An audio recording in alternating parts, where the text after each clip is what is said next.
प्रत्येक बैराक्ट वाचण्याची एक विशिष्ट अशी पद्धत असते आणि ए-आय-बीच्या दृष्टीनं कॉन्स्टिट्यूशनचा बैराक्ट कसा वाचायचा हे आपण आजच्या व्हिडिओमध्ये समजून घेणार आहोत. Hello everyone, welcome to this series of lectures which is exclusively meant for the members of law से लॉयर तक.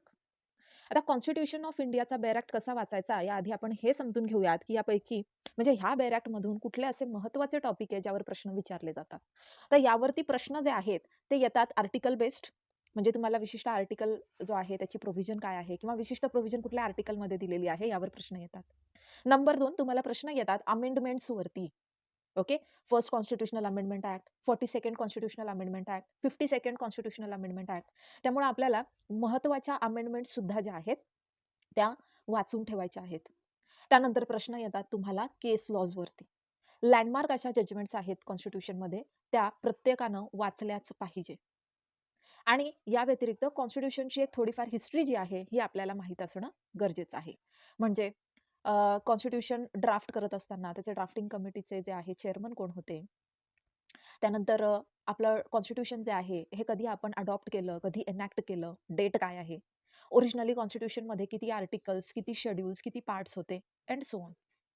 सो हे महत्त्वाचे असे 4 एरियाज आहे जिथे ज्यावर प्रश्न जे आहे ते विचारले जातात. आता कुठलाही बैराक्ट जो आहे तो सुरुवात आपण कुठून करायची असते त्याची इंडेक्स पासून. ठीक आहे. आता कॉन्स्टिट्यूशनचं जे इंडेक्स आहे म्हणजे कंटेंटचा जर पार्ट तुम्ही पाहिला तर सगळ्यात आधी इथे येतं प्रिएम्बल. ठीक आहे. प्रिएम्बल प्रत्येक विद्यार्थ्याचं तोंडपाठ असणं गरजेचं आहे. ठीक आहे. आता नसेल जरी तोंडपाठ तर एक काम करायचं आहे, इथे ऑलरेडी तुम्हाला प्रिएम्बल जे आहे सुरुवातीलाच दिलेलं आहे बघा इथे. हे प्रिएम्बल जे आहे हे सगळ्यांनी वाचायचं आहे. प्रिएम्बल वरती प्रश्न आला तर प्रिएम्बल ऑलरेडी यात दिलेलं असतं, हे बऱ्याच विद्यार्थ्यांना माहीत नाही.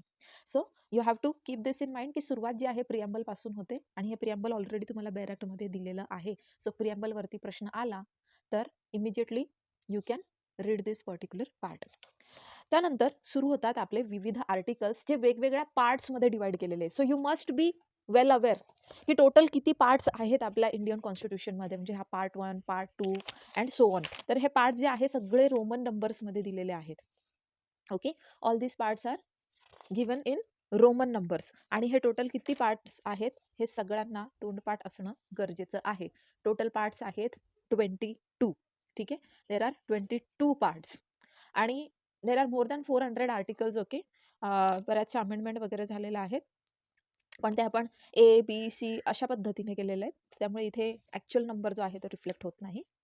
Then what you have to remember is शेवटी जे आहे सगळे हे पार्ट संपले म्हणजे सगळे आर्टिकल संपले की शेवटी येतात काही शेड्यूल्स. हे शेड्यूल सुद्धा जे आहे आपल्याला माहीत असायला हवं की कुठल्या शेड्यूलमध्ये एक्झॅक्टली काय दिलेलं आहे. Okay. What schedule speaks about what particular topic, कुठल्या शेड्यूलमध्ये कुठला पर्टिक्युलर टॉपिक दिलेला आहे हे आपल्याला माहीत असणं गरजेचं आहे. नाव हे शेड्यूल म्हणजे काय, बेसिकली काही ॲडिशनल इन्फॉर्मेशन आहे जी आर्टिकल्समध्ये दिली जाऊ शकत नाही किंवा ती तिथे दिली तर फार अडचणीचं होईल किंवा टेबल फॉर्मॅटमध्ये काही इन्फॉर्मेशन असते. So it's not possible to include under the main article, म्हणून ही साईडला दिलेली असते. साईडला म्हणजे मागे. आता याच्यातही आपण जर पाहायला गेलं तर आपल्याला 7वं शेड्यूल, ठीक आहे, हे जे 7वं शेड्यूल आहे, 7th शेड्यूल आणि 9th शेड्यूल हे जास्त महत्त्वाचे आहेत. 7व्या शेड्यूलमध्ये काय आहे, युनियन लिस्ट, स्टेट लिस्ट आणि कॉन्करंट लिस्ट. आणि 9th शेड्यूलमध्ये काय आहे, 9th शेड्यूलमध्ये असे सगळे ॲक्ट्स आहे की जे फंडामेंटल राईट्सला जरी व्हायोलेट करत असतील तरी त्यांना अनकॉन्स्टिट्यूशनल डिक्लेअर करता येत नाही. जे काही लँड रिफॉर्म्स वगैरे झाले होते त्या संदर्भातचे हे सगळे ॲक्ट्स 9व्या शेड्यूलमध्ये आपल्याला सापडतात. Now coming back to our part 1. Part 1 जो आहे it is regarding the union and its territory. इथे वरतीच आपल्याला मेन्शन केलेलं आहे पहा. प्रत्येकाला पाठ असलं पाहिजे की part 1 is about union and its territory. यावरती प्रश्न आला तर आर्टिकल 1 मधून येतो, name and territory of the union. ठीक आहे. त्यानंतर पार्ट 2. पार्ट 2 मध्ये सिटिझनशिप आहे. 5 ते 11 आर्टिकल. सिटिझनशिप रिलेटेड सगळे जे प्रोव्हिजन्स आहे ते 5 ते 11 मध्ये सापडतात, म्हणजे पार्ट 2 मध्ये सापडतात.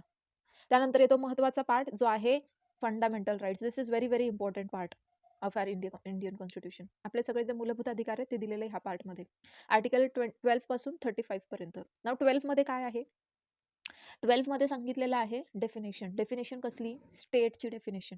स्टेटची डेफिनेशन का, आता इथे जे काही आपल्याला फंडामेंटल राईट्स दिलेले आहेत, right to equality, right to freedom, right against exploitation, right to freedom of religion वगैरे वगैरे, हे सगळे फंडामेंटल राईट्स आपल्याला स्टेटच्या अगेन्स्ट अवेलेबल आहे. मग स्टेट म्हणजे नेमकं काय, स्टेटच्या अगेन्स्ट अवेलेबल आहे म्हणजे काय? स्टेट याचं व्हायोलेशन करू शकत नाही. स्टेट ह्या राईट्सचं हनन करू शकत नाही. मग स्टेट म्हणजे काय नेमकं हे दिलेलं आहे आर्टिकल 12 मध्ये.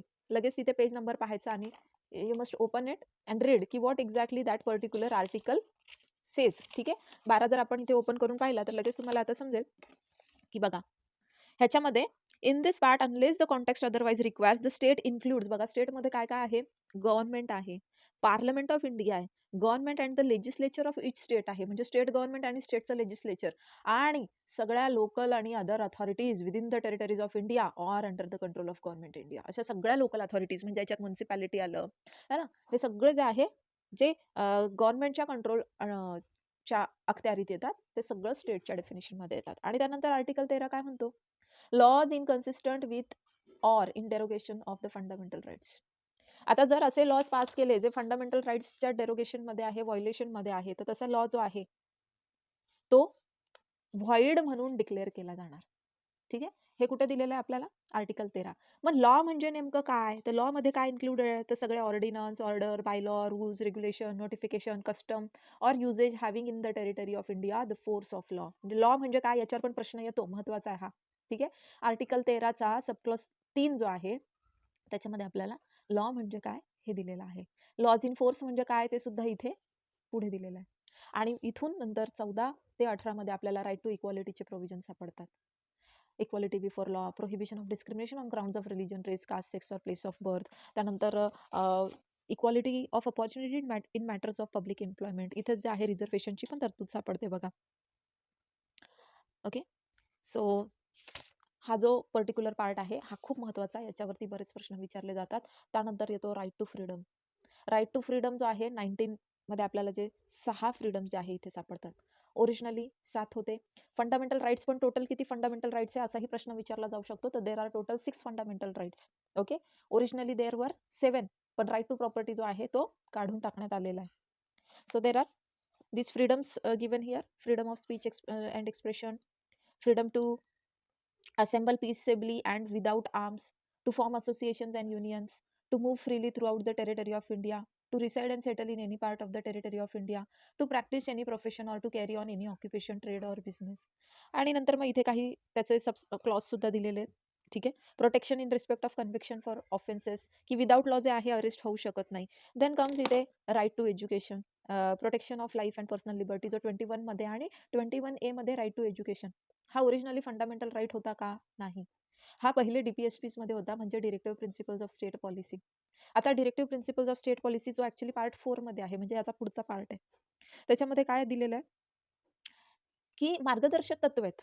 म्हणजे स्टेटनं किंवा जे राज्यकर्ते आहे, जे गव्हर्नमेंट आहे, त्यांनी गव्हर्नन्स करताना ह्या फॉलोइंग पॉलिसीज ज्या आहेत त्याचं पालन केलं पाहिजे, असं डिरेक्टिव्ह प्रिन्सिपल्स ऑफ स्टेट पॉलिसीमध्ये दिलंय. ते एन्फोर्सिएबल आहे का? Those are not enforceable. Fundamental राईट्सचं हनन झालं तर आपण डिरेक्टली सुप्रीम कोर्टात, हायकोर्टात दाद मागू शकतो. Directive principles of state policy हे तंतोतंत फॉलो नाही झाल्या तर आपल्याला ते एन्फोर्स करता येत नाही, म्हणजे कोर्टामध्ये दाद मागता येत नाही. राईट टू एज्युकेशन जो आहे हा मुळात हा काय होता? हा DPSP होता. तो DPSP असल्यामुळे स्टेट त्याचं तंतोतंत पालन करत नव्हतं. शिक्षणाचा रेट फार कमी होता आणि म्हणून त्याला फंडामेंटल राईट मध्ये जे आहे इन्क्लूड केलं अमेंडमेंट थ्रू. आता अमेंडमेंट वरती प्रश्न येतो आणि सगळ्यात महत्त्वाचा प्रश्न की अमेंडमेंट शोधायच्या कशा? तर बघा, जे आर्टिकल अमेंडमेंट थ्रू आलेलं असतं त्याच्या पुढे A, B, C, D असं काही ना काही जे आहे अल्फाबेट लावलेलं असतं. ठीक आहे. त्याचा अर्थ तो अमेंडमेंट थ्रू आलाय. आणि इथं जर तुम्ही व्यवस्थित पाहिलं तर हे बघा, हा जो ब्रॅकेट आहे ह्या ब्रॅकेटच्या बाहेर एक नंबर दिलाय. आता इथे आहे नंबर 4. तर इथं खाली पाहायचं आपण. ठीक आहे. 1, 2, 3, 4 म्हणजे नंबर 4 ला आता काय म्हटलेलं आहे? Inserted by the constitution 86th amendment act 2002, आणि हे जे ब्रॅकेटमध्ये आहे त्याचा अर्थ विथ इफेक्ट फ्रॉम 1 एप्रिल 2010. म्हणजे आता आपल्याला लगेच समजलं बघा, सगळ्या अमेंडमेंट लक्षात ठेवणं पॉसिबल आहे का? नाही. पण आपल्याला जर बेअर ऍक्ट व्यवस्थितरित्या वाचता येत असेल, आपल्याकडे ती टेक्निक असेल, तर आपल्याला सगळी उत्तरं व्यवस्थित लिहिता येतील, म्हणजे अटेम्प्ट करता येतील सगळे क्वेश्चन्स. ठीक आहे. ब्रॅकेट पाहायचा, ब्रॅकेट बाहेरचा नंबर पाहायचा, त्या नंबरला काय फुट नोट दिली आहे, ह्या फुट नोट्स असतात. ठीक आहे. काय फुट नोट दिली आहे इथे लगेच आपल्याला लक्षात आलं की बाबा हे 86th कॉन्स्टिट्युशनल अमेंडमेंट थ्रू हा आर्टिकल आलेला आहे. ठीक आहे. 86वी जी घटना दुरुस्ती होती त्याद्वारे हा आर्टिकल इन्सर्ट झाला. कधी? 2002 मध्ये. पण इफेक्ट मध्ये कधी आला? 2010. ठीक आहे. तर असे जे बरेच इथे फुटनोट्स बघा खाली दिलेले असतात की कुठला अमेंडमेंट कधी झालंय, कुठला वर्ड जो आहे कधी इन्सर्ट झालेला आहे. सो अमेंडमेंट रिलेटेड प्रश्न आला तर तुम्ही अशा पद्धतीने आरामात तो लिहू शकता. ठीक आहे. इथे पण बघा, inserted by the Constitution 103rd Amendment Act 2019 with effect from 14 January 2019. Okay. So आता हे फर्स्ट नंबर इथे दिलेला आहे. सो फर्स्ट नंबर इथे काय आहे? Nothing in this article shall prevent the state from making any provision for the reservation of appointments or post in favor of any economically weaker sections of citizens other than the classes mentioned in clause 4 in addition to the existing reservation and subject to a minimum 10% of the post in each category. हे जे 10% reservation आलंय ना EWS साठी, आता समजा तुम्हाला हे असं लक्षात राहणार नसेल, ठीक आहे, किंवा हे अवघड वाटत असेल शोधायला वगैरे, तर what you can do is की इथे जे आहे तुम्ही अंडरलाईन करू शकता. ओके, अंडरलाईन दिस पर्टिक्युलर प्रोव्हिजन, किंवा हे इंडेक्समध्ये सुद्धा तुम्ही असं अंडरलाईन करू शकता. इथे EWS you can write EWS here, किंवा 10% रिझर्वेशन असं काहीतरी तुम्ही मेन्शन करू शकता. Cultural educational rights, right against exploitation, freedom of conscience, हे वाचून तुम्हाला लगेच लक्षात येणार. त्यानंतर आणखीन महत्त्वाचा जो भाग आहे त्याच्यावर प्रश्न येतो तो आहे राईट टू कॉन्स्टिट्युशनल रेमेडीज. आता आपले हे जे फंडामेंटल राईट्स आहे ह्याचं व्हायोलेशन झालं तर आपल्याला दाद मागता येते. म्हणजे रेमेडी कुठे आहे? तर रेमेडी जी आहे दिलेली आर्टिकल 32 मध्ये. आपण डिरेक्टली सुप्रीम कोर्टामध्ये काय करू शकतो? रिट पिटिशन लावू शकतो, फाईल करू शकतो. सो इथे रिट जे आहे 5 प्रकारच्या कोणकोणत्या आहे? हिबियस कार्पस, मॅन्डमस, प्रोहिबिशन, क्वो वॉरंटो आणि सर्शोररी. आता ह्या सगळ्या रिट्स कधी जे आहे डिरेक्ट केला जाता कोर्टाद्वारे, तर हे तुम्हाला माहित असलं पाहिजे की हिबियस कार्पस कधी आहे, की एखाद्याला इलिगल डिटेन्शन झालंय तर त्यावेळेला हिबियस कार्पस, जशी रुदुल शहाच्या केसमध्ये ज्याला 14 वर्ष तुरुंगामध्ये ठेवलं, तिथे हिबियस कार्पसची रिट जी आहे ती इश्यू केली जाते. म्हणजे to have the body before. Habeas म्हणजे टू हॅव आणि कार्पस म्हणजे body, to bring the body before, to have the body before म्हणजे त्या व्यक्तीला समोर आणा. मॅन्डमस म्हणजे काय? ही कमांड केली जाते. प्रोहिबिशन ही प्रोहिबिटरी नेचरची आहे. को वॉरंट प्रश्न विचारते की बाय व्हॉट अथॉरिटी तुम्ही ती पोस्ट जी आहे होल्ड करताय, by what authority you are sitting in that chair. ठीक आहे. सो ह्या ज्या रिट्स आहे ह्या व्यवस्थित वाचायच्या आहेत एकदा. Then comes DPSPs part 4. Part 4 जो आहे याच्यावरही प्रश्न विचारले जातात. DPSP सुरू होतात 36 पासून तर 51 पर्यंत. ठीक आहे. आर्टिकल 36 to 51 हे आपलं तोंडपाठ असलं पाहिजे.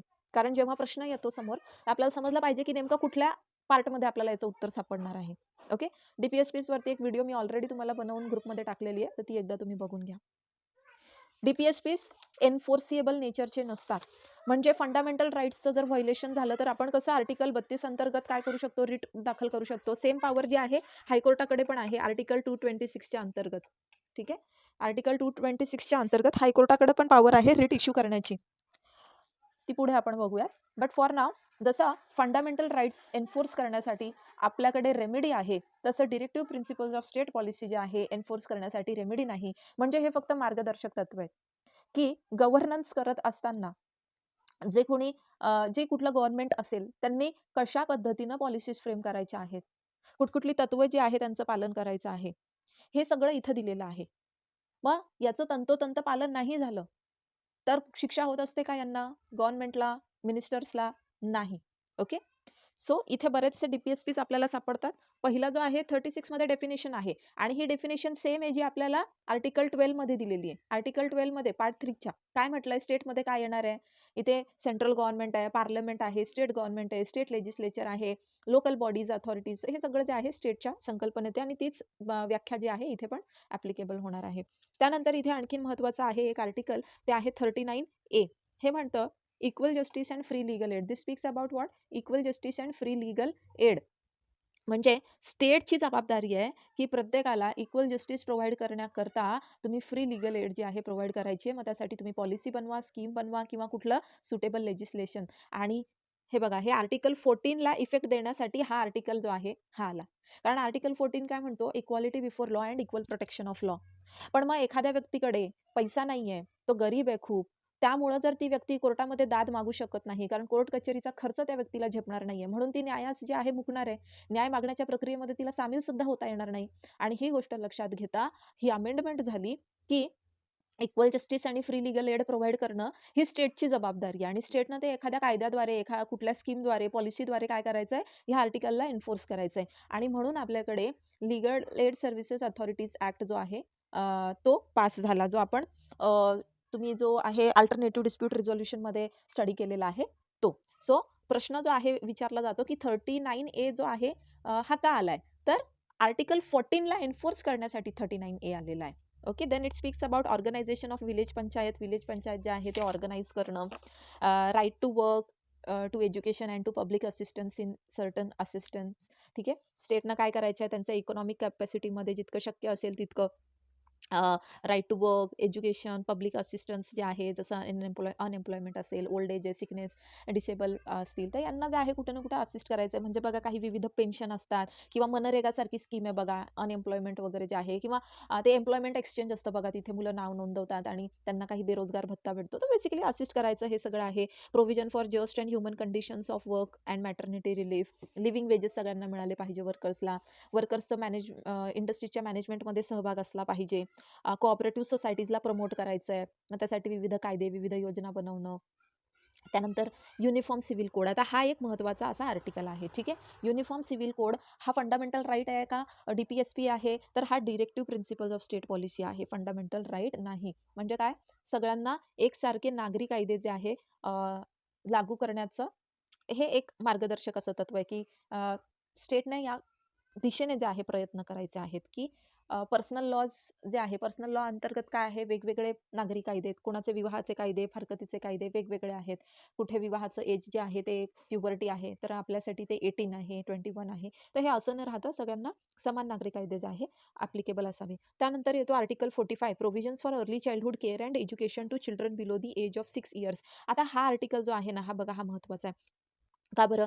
कारण पहिले आपण जे आर्टिकल 21A मध्ये पाहिलं ना, ठीक आहे? ती प्रोव्हिजन इथे होती आधी. ती इथून काढून आपण 21A मध्ये टाकली. मग ही जागा रिकामी झाली. तर इथे काय केलं, की जे अ, अशी मुलं आहेत 6 वर्षाच्या खाली, तर त्यांना early childhood care and education, म्हणजे अंगणवाडी वगैरेच्या सगळ्या संकल्पना आहे ना बघा, ह्या इथून येतात. ठीक आहे? तर ह्या मुलांना जे आहे अशा पद्धतीने अर्ली चाइल्डहुड केअर एज्युकेशन जे आहे ते प्रोव्हाईड करणं. आणि त्यानंतर एलिमेंटरी एज्युकेशन तर आपण बघतो 6 ते 14 पर्यंत, जे फंडामेंटल राईटमध्ये टाकलेलं आहे. सो हे एकदा सगळे जे आहे ते पाहून घ्या आर्टिकल्स. ठीक आहे. त्यानंतर पार्ट 4A हा पण अमेंडमेंट थ्रू आलाय. हा आपण पुढच्या व्हिडिओमध्ये बघूया.